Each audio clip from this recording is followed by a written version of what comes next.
So, that girl. We've all heard of her, you know, the girl who drinks lemon water, eats aesthetic food, has her life together. Well, in today's video, I'm going to try to attain that girl's lifestyle for myself for back to school. Back to school gives me the best opportunities to create the best routines for myself. Hopefully you enjoy me trying to become that girl before school starts.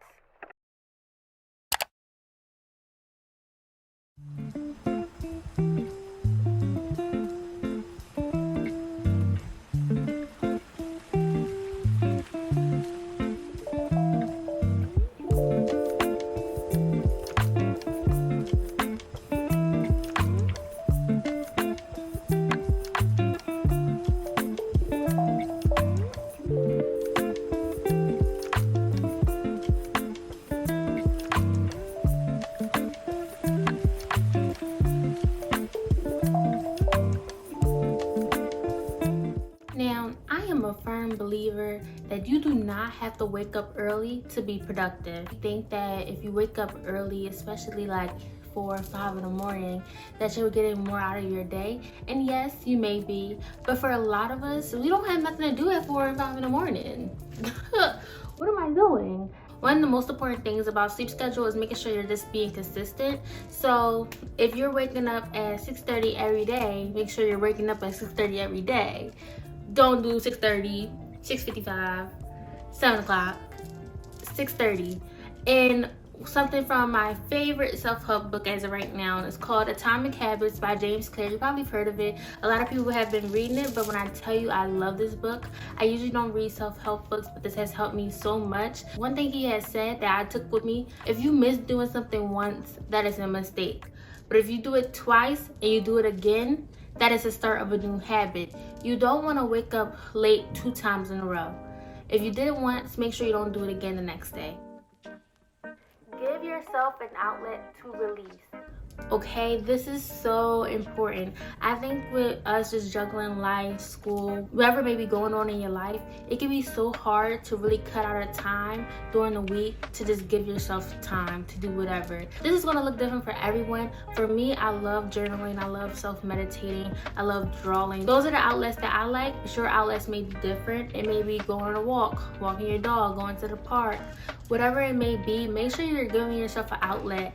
This can happen on any day of the week. I would say make sure you give yourself a set day, just so you're following a set schedule. Things I want to talk about: self-meditate. Usually the night is better for me, especially as school rolls around. I think night is better for me, but if I don't get it done in the night, I always get it done in the morning, and that's how I kind of keep the schedule rolling.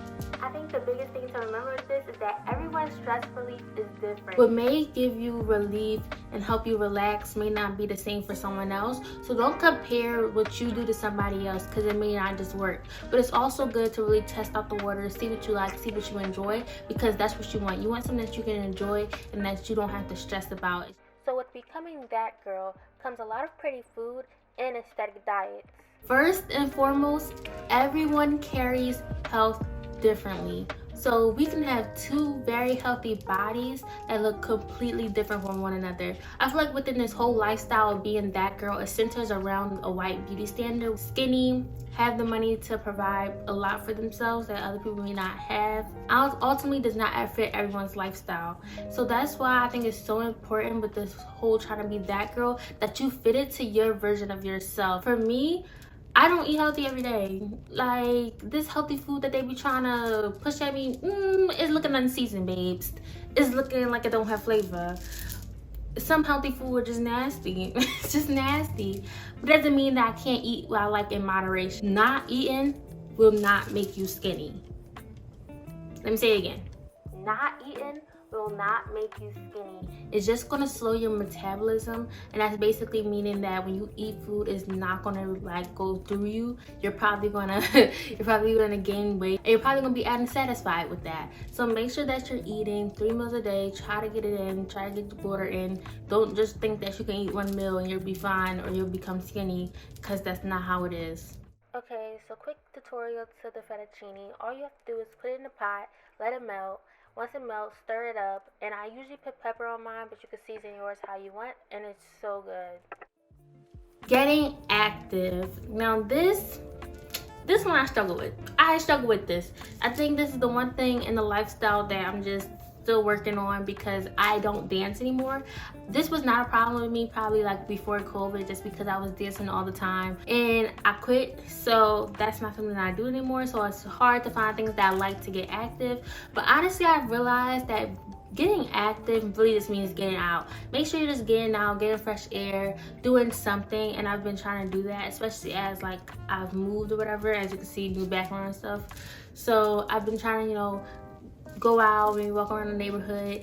Getting out could look like many different things. For me, it was going out and getting my second piercing. Yeah, you'll see it. It's really up to you and what you like to do. Some people really like to go to the gym and work out, and if that's you do that. Like, just really try to make it yourself, but really just getting out and getting fresh air is so good. Being productive. This is the key to this school year, being productive. I think the biggest thing with being productive that a lot of people lack is a lot of people think that being productive equals to quantity. And what I mean by that, I think a lot of people think that when you're being productive, you're getting a lot done. And in reality, in general, yes, we can say that being productive means getting a lot done, but that work that you got done means nothing if it's not quality work. I would say make sure that you're just managing your time and what you need to do better. Let's just, so I can give you guys an example for the school year. If you know that you have a quiz and 2 tests coming up, and you say to yourself, okay, these next 2 weeks I'm going to study for this test, you studying all 3 subjects in the night is probably not the best idea, because even though you may be getting a lot done, you're probably not remembering what you're doing. So when you get that test and you get your grade back, you're probably going to be like, what? But I was studying. And you were. When you set these goals for yourself, make sure that you're putting your output goal and your input goal. Your output goal focuses on an in general statement. So for me, for this school year, it will be maintaining a 4.0. My input goal will be whatever I need to do to actually work to get there. So I will say, all right, I study 2 weeks prior to every test to make sure I get a good grade so I can maintain my 4.0. That is my input goal for my output goal. Okay, so that's the end of the video, guys. Hope you guys enjoyed. I know this is a little bit different from my other videos, but I do hope you guys enjoyed. I had so much fun filming this, especially within a new space. A room transformation will be coming out, but probably not for a couple more weeks. Still getting some things, still, you know, settling down. But other school videos will be coming out. More school videos as the semester rolls along. Please tell me. And with that being said, I hope you guys enjoyed this video.